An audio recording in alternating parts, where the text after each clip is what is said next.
Breaking news, breaking news, breaking news. Real footage of 16-year-old Charlston White testifies against his homie Doolittle. Check this out, man. This is the reason why you don't get involved in the street. Charlston White already claimed that if he get caught, he telling you already saw him calling parole officers on Yella and calling on another dude, so you know what it is. But this is where it all began. All right? Make sure you subscribe to my daughter's YouTube channel at Juanita Mecca Audio, Juanata. Got it? Let's roll. All right?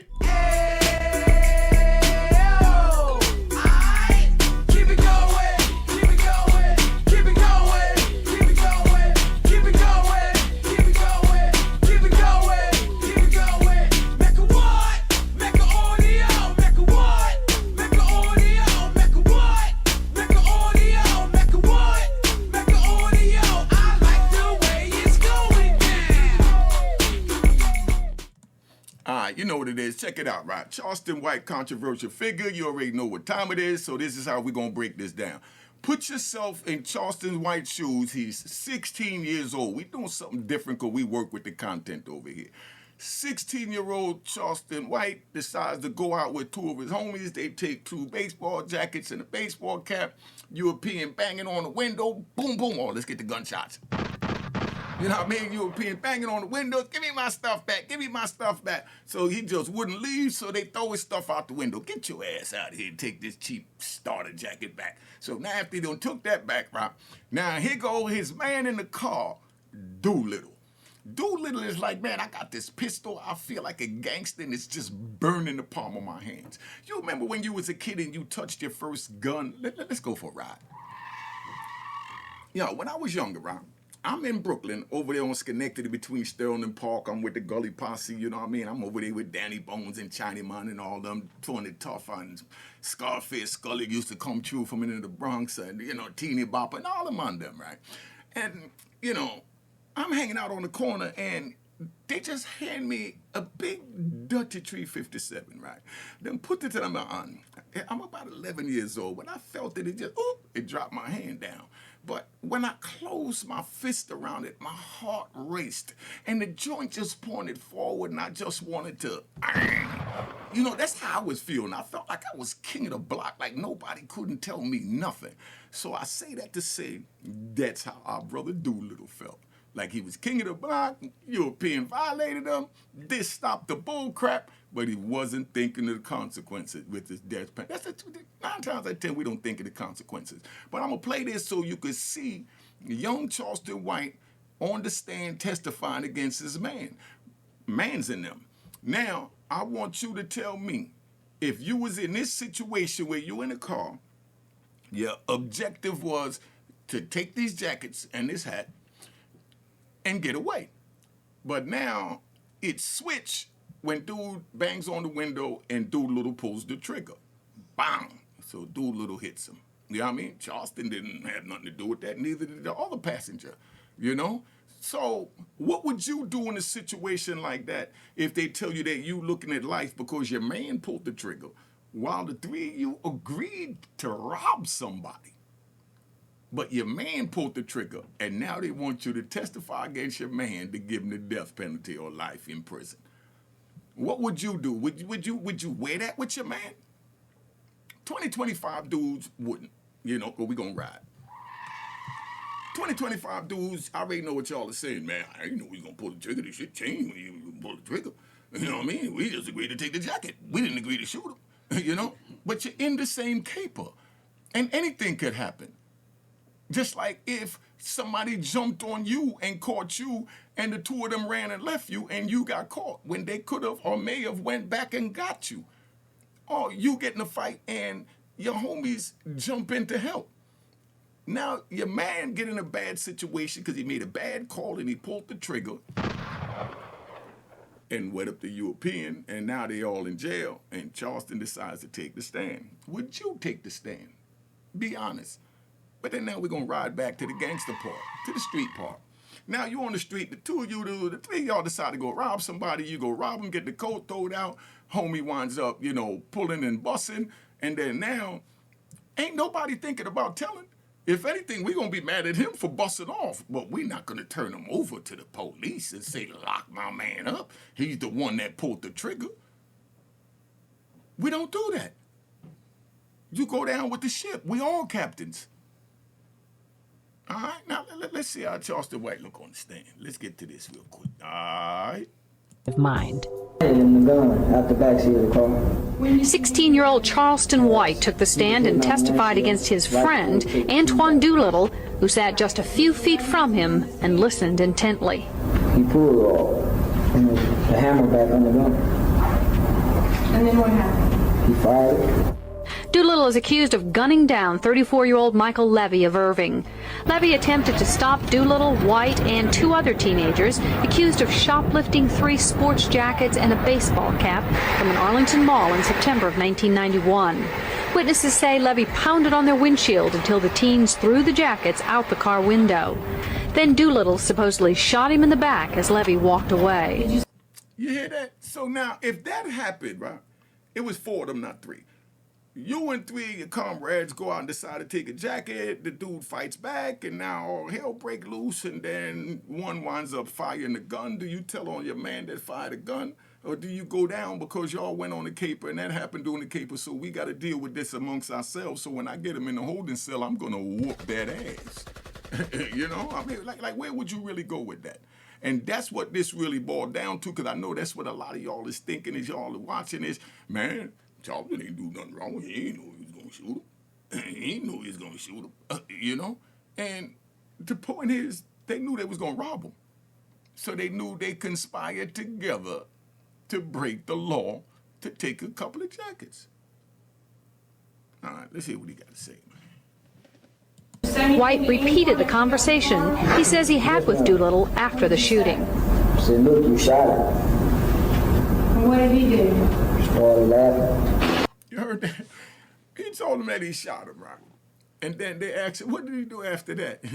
And he put the nail in the coffin. When he added, he started laughing. So in other words, he let them know he had no remorse. He's just sadistic and he needed to be taken off the street. Here's a black boy back in 1991 after he done shoot and kill someone. Then he turns around and he started laughing. This is what he just said, right?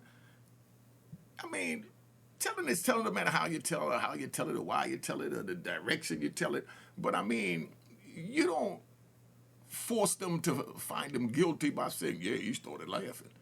You know, it was a joke to him. He always did stuff like that. Come on, man. But one thing about Charlston White, he tell you straight up, if I get caught, I'm telling. So I can't give him the rat bastard bell, because he's not a bastard, because he tell you straight up he's snitching. Charleston even said that they're going to have schools for snitching. You know what I mean? But they're going to teach him how to snitch in school. You know, and that caused a lot of controversy. I heard that when I first came home, and it blew my mind. Then after I watched him, he's very educated and intelligent. Don't get that wrong. And he's doing a lot of things out there for the youth. You know, he just chose his side. And he said if he get caught, he telling. He's showing you from he was 16, he was telling. So if you want to do something with Charleston and you know, he tell on you, and then you get mad that he told on you, when he told you from he was 16, if he get caught, he telling. How much more clear could a person be? So how could you get mad at a man for being on the stand when he told you, if I get caught, I'm telling? I got a dude that I'm with, right? I got a dude that I'm with, and he tell me every time, Unique, I already know how you roll, man. I'm telling you now, if you got a gun in this car or anything, man, you know, when the police pull us over, I'm telling them it ain't mine, man. You know what I mean? I'm going to let them know it's yours. You know? This happens right now in 2025. You understand? So now I have the choice to either say, nah, don't come in because, you know, I ain't trying to risk them pulling us over. And then you wind up telling on me. But if I bring him in the car and then we get pulled over and then now we locked up and now he telling on me and now I'm saying he dead wrong because he telling. When he said if he get caught, he's telling. What part of that didn't you understand? If I get caught, I'm telling is what he told me. Just like, I'll take another ride. And back in the day when I used to have to get the drugs down to my brother real quick at the last minute, I might pull up on a little female and tell her, you know, I know she got the kids. So I said, yo, why don't you take this down the highway? You look real good with your 3 little crumb snatchers in the back. Come back up, give you a little $5,000. Take these 20 keys down there, you know? And some would jump on it. And then you got some that'll tell you straight up, you know, I got my kids. If they pull me over on the highway with these damn kids, yo, I'm telling. You know what I mean? Now it's my choice. A couple of times, you know what I mean? I might have said, all right, go ahead. You know what I mean? We're going to take that gamble. You know? And if she would have got pulled over and told, I couldn't get mad at her and say she's snitching. I would have had to pay to get a lawyer to get her out. Because she told me from before she even got in the car what time it was. So when someone tell you who they are, you need to believe them. And that's what that come down to. You know? So Charleston telling you, you've messed with me, boy, I'm telling. So it's on you where you want to go from there. Levy had been married only 4 days when he was shot. But I always had my dreams of my Prince Charming. And I found him. And it's hard to believe, but I did. And see, you see all that crime she's doing. I'm going to take it to a street point of view, right? Because I know a lot of y'all going to go upset, but I'm letting you know now, right? A real dude from the street, right? She's sitting here crying over she lost her man. Be like, mother F your man. You know what I mean? He should have just gave up the jacket. You know, that's how the criminal mentality think. Your man made me pull the trigger.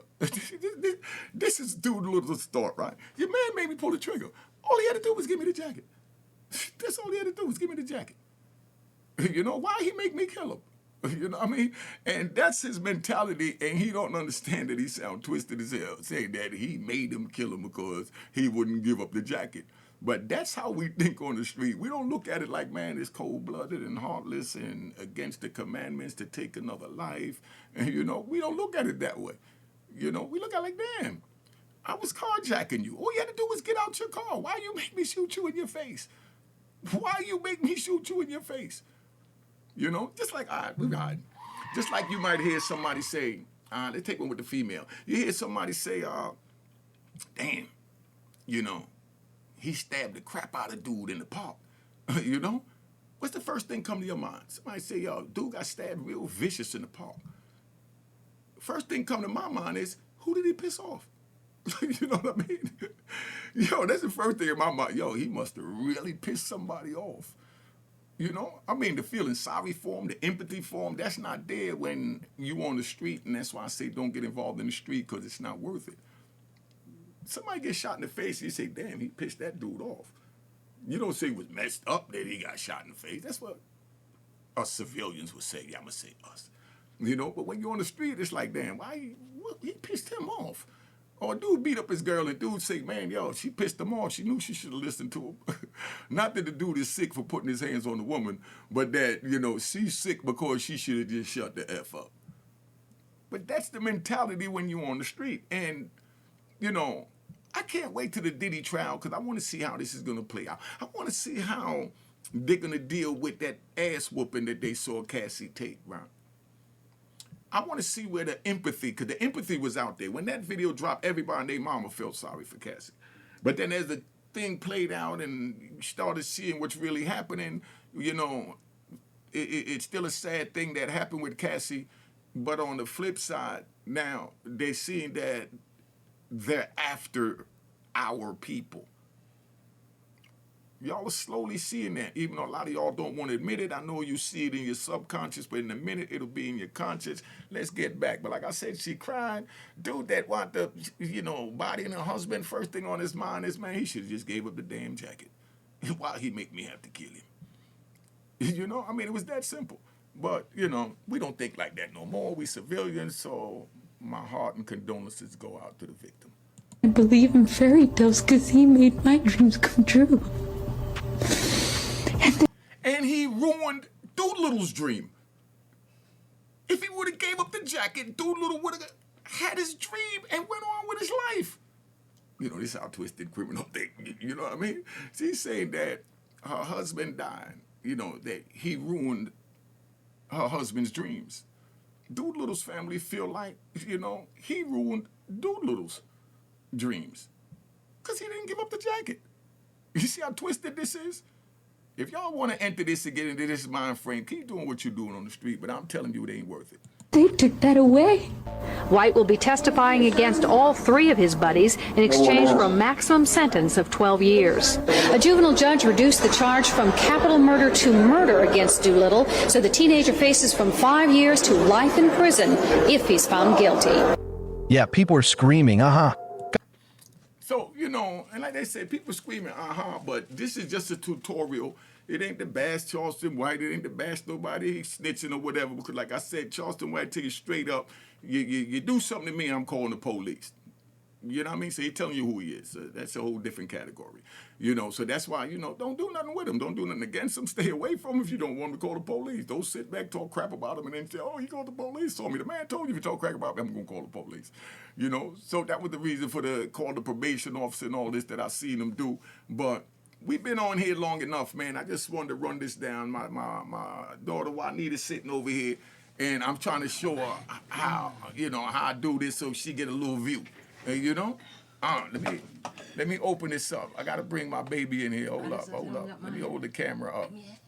Where the camera at? All right, we're gonna open that up. And look, we're gonna bring it right like this. Match my twin. All right, there it is. All right, I'm bring my baby up. Watch this. There you go. So that's what it is. So what do you think about that video and what I said? You give me your opinion on that. I agree with everything you said, because in reality, All right, but tell us what I said then, in your words. Tell us what you said in your words.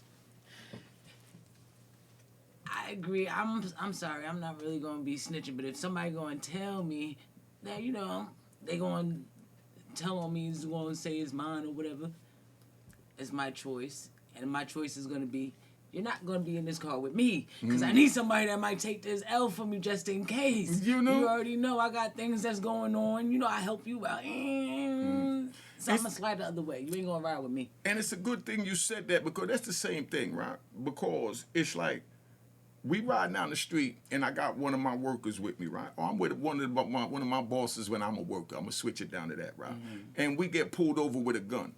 I have to claim that gun because my boss could do more for me on the outside than he could do for me on the inside. And it's self-preservation, you know what I mean, and survival. So we had a saying back in my days called protect the connect. You know what I mean? Always protect the connect. I had a few dudes take some weight for me and went down, but that's how the game is played. That's how the game is played. It's not that complicated. You know, that's why I say don't get involved, because you're not going to agree with a lot of things. If you're in the car with somebody that's, you know, above you and you in the street world, you know, it's your responsibility to cut them loose. And all of y'all that say, I'm not going to do that, then y'all dead right. Continue to work your 9 to 5, go home with your woman, and chill with your babies. You know? But we ain't going to fault the one that actually said, you know, at least he told the truth. You know what I'm trying to say? That he's not going to take that L. But now I know you will never ride with me again. I ain't talking about just this time. I'm talking about all the time. But it was cool knowing you. Deuces. That's it. We got to keep moving. But that's why I said when I asked the young lady to drive down south with the drugs, and she told me if she get caught, she'd tell him. Now it's my choice what I decide to do with that. And whatever move she make after that, I can't get mad at that move. It's on me. Because she told me, I'm not going to jail and leave my babies behind you. I'd love to get that $5,000, but nah, they stopped me. I'm telling. And I respect you telling me the truth, so now you know. Yeah, yo, I was like, yo, fuck it, I got to get it down there and get me everything. You know what I mean? Get that joint down there, you know what I mean? And I took the gamble. See, good for you. I want to do it. I ain't even doing it. You know, I'm glad. Listen, me, I want to do it personally. Listen. It's so real that even in my case, right, one of the girls got caught driving the drugs down in Virginia. You know, one of my brother's workers, you know, he paid for her lawyer, you know what I mean, and paid for everything for her. Because that's how the game is played, you know. And then he fell off, reneged, you know, and she was a college girl, so she went against it. And then now she decided to testify against him and me. I wasn't mad at her. But that's different. You know what I mean? How's that different? Because he reneged on it. No, exactly. You understand what I'm trying to say? Exactly. Now, if he never reneged, everything still would have been good. Exactly. But now, if you want to show me your true colors, as you say, then I'm gonna have to show There you. you I'm go. gonna do me, but I'm gonna do me a little better. But let me say this for the record: reneging or no reneging, I'm not telling on the mother. I'm gonna wait till I bring my ass out and I'm gonna put one in him. It ain't got to be telling, but I'm saying like she's gonna show him who she is though. Nah, she right though. I'm not saying. I'm saying I wouldn't do that. But I understood why she did that. Yeah. This is a college girl that I already knew if something happened, she was gonna tell anyway. But she stood strong. You know what I mean? Until he reneged. You know what I mean? So whatever come with that affected me because that's my brother and we in it together. So I can't sit and say I'm mad at her because I'm really mad at him because if he would do what he had to do and continue to look out for her, she wouldn't have did what she had to do to get herself out of the situation. Could have deal with if she go, he was going to look out for her. Is this conversation a little too complicated for them, you think? Nah, I think they could get that. They could get a little, I hope you can at least get the gist of it. Like, real talk, though. But honestly, what I'm thinking, though, too, I wouldn't even, like, rock with no dude personally, and I'm saying higher up or not. And now I'm saying that now being an adult. That's not going to take no charge for no female. No, he's supposed to. No. Yeah, no. That's what I'm saying. Like, respectfully, I feel like... No. Yeah. If me and my woman get caught in the car, it's mine. Yes. It ain't no but she you go got down with me. some others that don't move that way, and you need to Nah. pay attention to ones that's like that, because those are the Listen, ones that's got to go. if I'm in a car with a female, like even, none of my baby mothers got caught up on my case because I kept everything out. It was all me. I'm gonna do whatever I can. I even wrote my brother's baby mother, Kimber Smith, when she was locked up in 1996 from ADX, and told her to call me as a witness that I come back and testify for, because I would have took a life sentence for her to go home with my nephew. Because that's how real it is. Yeah. So I'm not mad at Kimber about nothing. You understand what I'm saying? And that's what it makes is. sense to me. That's what I'm saying. Yeah, because if my brother was alive, yeah. if my brother was alive, it would have been his duty to free his woman. You know what I mean? It would have been his duty to free his woman. So he gone, she tell on him, that's what he would have wanted. I agree. Because that's his woman. I agree. Right, let me give you a good ride, right? I'm going to give you a good ride. That's right. We got a dude named Eastwood from Virginia, was down with Jughead, Banner, Dre in the wheelchair and all them, right? Now, they down there, and when they go to trial, they charged with 848, and they locked up his girl, and him and his girl going to court, and a bunch of the homies, and they had him as the kingpin, and he got on the stand and testified that everything was his, that the drugs that was in his girl's house, you know what I mean, that he put it there when she was asleep. She didn't know it was there. She had no knowledge of it, so that freed off his case. His man got caught with some drugs that he had in his apartment, and he claimed that too and said, nah, when I went there, my man, wasn't there. He left me the key to run back in and use the bathroom, and I stashed it under the bed. You know what I mean? That's how it got there. Freed him too. You know what I mean? But that's because he knew he was going down anyway, and the ones that he freed, that's really what happened. Those are the ones he probably believed that would actually, hold him down and has that loyalty. They didn't have to hold him down. It was just the right thing to do. Because he knew he was Period. going down I mean, I wouldn't tell on my enemy. I wait till I get home and see my enemy before I tell on my enemy. Because you can't get no get back by getting him locked up because you ain't do nothing. They locked him up. They holding him. You ain't do nothing. So you can feel like you got the satisfaction because you got somebody locked up, but you don't get the satisfaction until you see that blood come up out of him. That's satisfaction. But anyway, I'm out. You good? Yeah, we out here. All right. Let's tap it out. Cheers, cheers, toast the crime, toast the crime, the crime, the crime, the crime.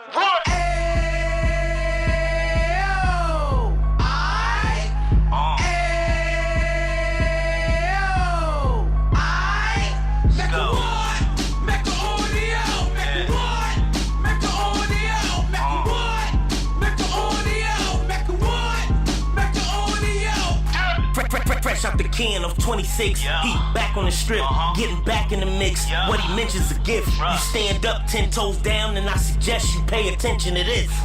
Take a little gully posse and put it in Harlem. He cut from the bottom, came up from the bottom. Drop the book, you should go and get it. The Instagram page and the YouTube, you could go and visit.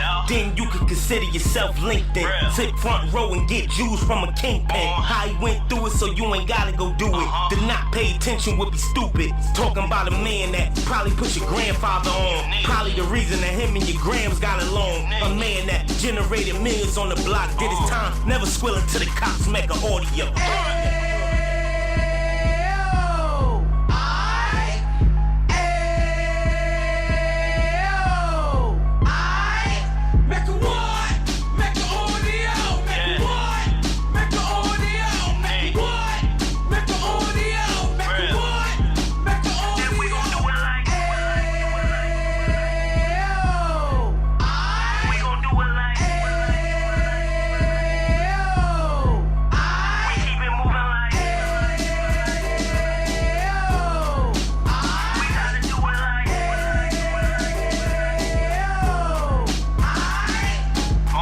Get it live like 2 G's in the 90s. Drop top beamer so shiny. I let shorty go, she was wine.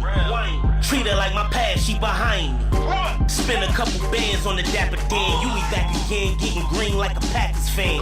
No cap, it's a roaring uptown. Baby horn uptown, Dominican bust downs. Now we on the positive, we got a lot to give. Now he trying to stop the kids from being inoperative. So take heed, homie, lend an ear. He started in uptown, he gon' finish dead. But now it ain't about selling drugs, buying cars. It's about buying property to make the community ours, so we can get back to the Cheers, cheers, toast the crime, the crime, the crime, the crime, the crime.